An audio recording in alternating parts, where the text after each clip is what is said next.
अस्सलाम वालेकुम दोस्तों, वेलकम टू फास्ट एकेडमी। पिछली वीडियो में हम डिस्क्रीट सीरीज से अरिथमेटिक मीन मालूम करना सीखा था। ग्रुप डेटा और अनग्रुप डेटा भी हमने सीखा है। डायरेक्ट मेथड और शॉर्टकट मेथड को भी हमने सीखा है। आज कंटिन्यूस सीरीज में हम अरिथमेटिक मीन मालूम करना सीखेंगे। कंटिन्यूस सीरीज में डायरेक्ट मेथड और शॉर्टकट मेथड भी आज सीखेंगे। पहले बात करते हैं डायरेक्ट मेथड। फर्ज करें ये हमारे पास डेटा है, यानी ये प्राइस है, ये इसकी फ्रीक्वेंसी। पहले इसको डायरेक्ट मेथड से हल करेंगे। डायरेक्ट मेथड में भी फार्मूला वही होता है जो डिस्क्रीट सीरीज में होता था, यानी sum of fx divide by sum of f। ये डिस्क्रीट सीरीज में भी डायरेक्ट मेथड में ये फार्मूला इस्तेमाल होता था और कंटिन्यूस सीरीज में भी डायरेक्ट मेथड में यही फार्मूला इस्तेमाल होता है। तो पहले हम इसके लिए टेबल बनाते हैं। हमने टेबल ड्रा किया है। क्लास इंटरवल के नीचे ये प्राइस हमने लिखा और अब हम x मालूम करेंगे। डिस्क्रीट सीरीज और कंटिन्यूस सीरीज में ये फर्क होता है कि डिस्क्रीट सीरीज में x की सिंगल वैल्यू होती थी, जबकि कंटिन्यूस सीरीज में x की सिंगल वैल्यू नहीं होती, बल्कि ये एक ग्रुप में लिखा हुआ होता है, यानी दो नंबर्स के दरमियान एक रेंज में मौजूद होता है। इसका हमने x कैसे मालूम करना है, हमने इन दो नंबर्स का दरमियानी वैल्यू हमने मालूम करना है, यानी मिड वैल्यू हमने मालूम करना है, जो कि x होगा। अभी 90 और 94 के दरमियान मिड वैल्यू कौन सा है, इनका दरमियानी वैल्यू किस तरह मालूम कर सकते हैं। आप चाहे जो भी तरीका आप इख्तियार करना चाहे इनका दरमियानी वैल्यू मालूम करने के लिए आपकी मर्जी है। अगर आप नहीं कर सकते हैं तो इसका ये तरीका कर ले आप कि इन दोनों को, यानी 90 और 94 अपर लिमिट और लोअर लिमिट दोनों को आप आपस में प्लस कर ले, यानी 90 और 94 का दरमियानी वैल्यू आप मालूम करना चाहते हैं तो इन दोनों को आपस में प्लस करके 2 पर डिवाइड करें। तो 90 और 94 ये बनेगा 184 डिवाइड बाय 2 करेंगे तो ये होगा 92, यानी 90 और 94 का दरमियानी वैल्यू 92 है। ये हमारा x बन गया। अभी 95 और 99 का दरमियानी वैल्यू हम मालूम करेंगे, ये होगा 97। अभी 99 और 104 का होगा 102। 105 और 109 का दरमियानी वैल्यू होगा 107। 110 और 114 का दरमियानी वैल्यू होगा 112। 115 और 119 का दरमियानी वैल्यू होगा 117। 120 और 124 का दरमियानी वैल्यू होगा 122। ये हमें x मालूम हो गया। अभी फ्रीक्वेंसी हम यहां से ले लेंगे 4, 11, 15, 24, 18, 9 और 3। और यहाँ पे हम इनका टोटल लेंगे, यानी सम ऑफ f फ्रीक्वेंसी का टोटल है। इनको एक दूसरे के ऊपर आप प्लस करें तो फिर ये बनता है 85। अभी fx, यानी हमें x भी मालूम हुआ, f भी मालूम हुआ, तो इन दोनों को हम मल्टीप्लाई करेंगे f और x को, तो ये fx बनेगा। अभी इनको आपस में हम मल्टीप्लाई कर लेते हैं। इनको आपस में मल्टीप्लाई करके हमने यहाँ पर लिखा और ये बन गए fx।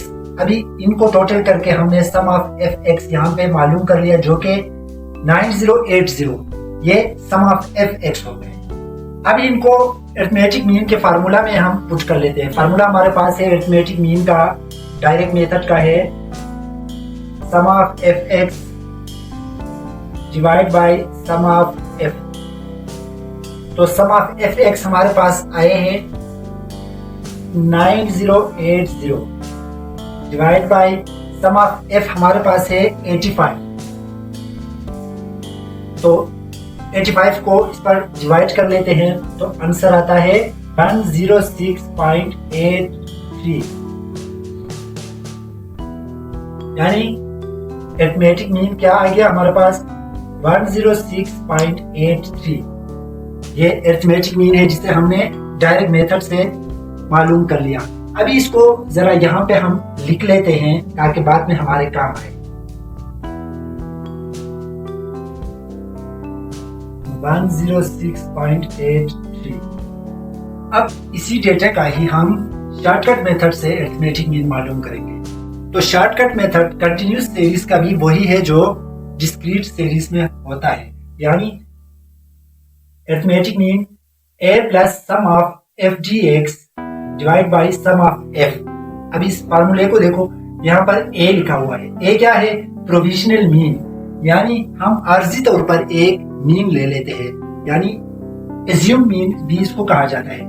यानी x की जो वैल्यूज है इनमें से हम एक वैल्यू को आर्जी तौर पर मीन एज्यूम कर लेते हैं। ये आमतौर पर दरमियानी वैल्यू को हम ले लेते हैं। तो इस डेटा में से हम देख लें, x में से 3 ऊपर और 3 नीचे, तो 107 का सेंटर बनता है। तो इसको हम एज ए प्रोविजनल मीन या एज्यूम मीन हम ले लेते हैं 107।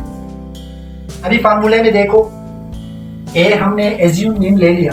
अभी dx, ये dx क्या होता है? dx होता है x माइनस a, यानी ये x है। x से हम जो एज्यूम मीन हमने लिया है उसको माइनस करेंगे तो dx हमें मिलेगा। तो क्या है?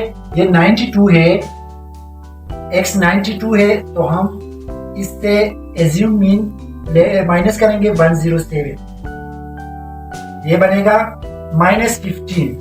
अभी हमारे पास x 97 है -107, यानी 107 जो a हमारे पास है एज्यूम मीन, तो सारे x से हम माइनस करेंगे। 97 से 107 माइनस किया -10, अभी 102 से माइनस किया तो ये बनेगा -5। 107 से 107 को माइनस करेंगे, ये बनेगा 0। 112 से हम 107 को माइनस करेंगे, ये बनेगा 5। अब 117 से 107 को माइनस करेंगे, ये बनेगा 10। अब 122 से 107 को हम माइनस करेंगे तो ये बनेगा 50, यानी ये हमें dx हमें हासिल हुए। अभी अगला काम हमने क्या करना है? f dx मालूम करना है, यानी f को dx के साथ मल्टीप्लाई करेंगे तो फिर हमें f dx मिलेगा। f है 4, dx है -15, तो इनको आपस में मल्टीप्लाई करेंगे तो ये बना -60। f 11 है और ये -10 है, -110 -75, ये 24 को हम 0 से मल्टीप्लाई करेंगे, 0 आ गया। 18 और 5 को मल्टीप्लाई किया तो 90 आया। 10 और 9 को मल्टीप्लाई किया, ये भी 90 आ गया। 3 और 15 को हम मल्टीप्लाई करेंगे, 45 आ गया। तो अभी हम इनको आपस में प्लस करेंगे तो जवाब हमारे पास आ जाता है -15, यानी ये -15 क्या है? सम ऑफ dx है। सम ऑफ f हमारे पास है 85। अभी इसको फार्मूला में पुट कर लेते हैं। फार्मूला क्या है हमारे पास? a plus sum of f dx divide by sum of f। तो a क्या है हमारे पास? 107 plus sum of f dx क्या है हमारे पास? क्योंकि इसका साइन माइनस में है इसलिए इसको ब्रैकेट के अंदर हम ले लेते हैं, यानी -15/85।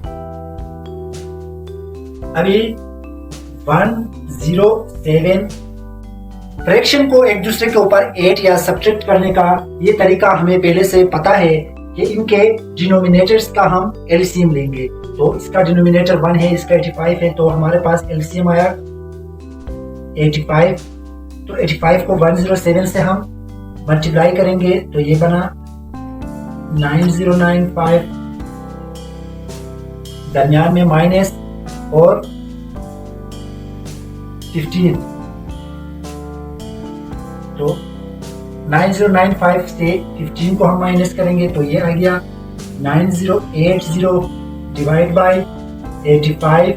अगर 85 को इस पर डिवाइड करेंगे तो हमारे पास जवाब आता है 106.83, यानी हमें अरिथमेटिक मीन मालूम हुआ 106.83। ये हमने डायरेक्ट मेथड से हमने हासिल किया था ये जवाब। अभी ये शॉर्टकट मेथड से हमने सेम यही जवाब, यानी शॉर्टकट मेथड से भी हमें वो आंसर मिला है जो हमने डायरेक्ट मेथड से मालूम किया था, यानी दोनों में आंसर सेम है। यानी एक ही डेटा है जिसको हमने दो तरीकों से हमने इसका अरिथमेटिक मीन मालूम किया। पहले हम उसको डायरेक्ट मेथड से हमने मालूम किया, तो इसके बाद शॉर्टकट मेथड से हमने मालूम किया। उनके डिफरेंट फार्मूलाज थे, लेकिन दोनों का आंसर हमारे पास सेम है। आई होप आपको समझ आ गया होगा। अगर वीडियो आपको हेल्पफुल लगी है तो इसको लाइक करें और शेयर करें। चैनल को सब्सक्राइब करें ताकि हर आने वाली वीडियो आप तक पहुंच सके। आज के लिए इतना ही। अगर जिंदगी रही तो इंशाल्लाह दोबारा मुलाकात होगी एक नए वीडियो में, नए टॉपिक के साथ। अपना ख्याल रखिएगा, दुआ में याद रखिएगा। अल्लाह हाफ़िज़।